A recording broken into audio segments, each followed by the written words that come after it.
bien, c'est faux. En réalité, la nature offre tout un tas de services qu'on appelle des services écosystémiques. Ils sont au nombre de 4 catégories. On peut parler de services d'approvisionnement en matière de nourriture, d'eau, de médicaments, de services de régulation en matière de qualité de l'air par exemple, de services de soutien comme la photosynthèse, et une 4e catégorie de services qu'on a surtout tendance à oublier, ce sont les services culturels en matière de santé mentale, de lien social, d'art ou encore de spiritualité. Cependant, ces services-là sont détériorés par les activités humaines. On peut citer la destruction d'habitats naturels avec la déforestation par exemple, ou encore la surexploitation des ressources naturelles. En cette année de la mer et de l'océan, on peut citer le cas de la pêche dite INN, pour pêche illicite, non déclarée et non réglementée, mais aussi le dérèglement climatique, la pollution ou encore les espèces dites envahissantes. Face à ce constat, une nouvelle approche émerge, l'approche du One Health, une santé.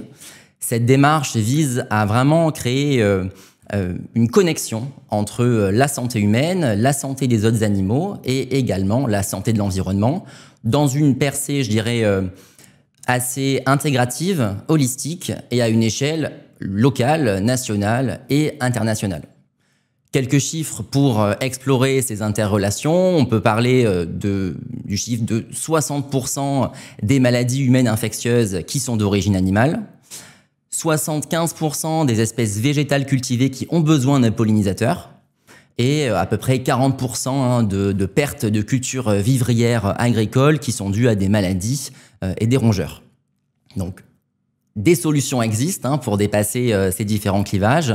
On peut citer d'autres manières de faire de l'économie, de produire, de consommer.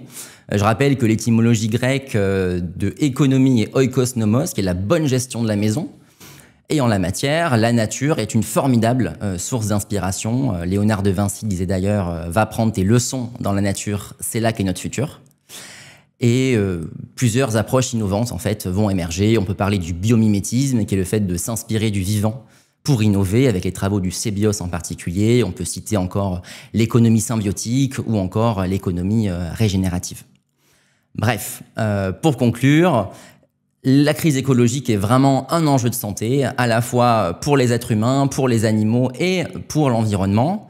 Et c'est ce sur quoi nous travaillons au sein de la chaire Outre-mer et changements globaux à Sciences Po, dans une perspective de recherche transformative, en s'intéressant au sein du CEVIPOF spécifiquement aux enjeux politiques, mais également aux enjeux de santé, aux enjeux écologiques et aux enjeux d'habitabilité planétaire.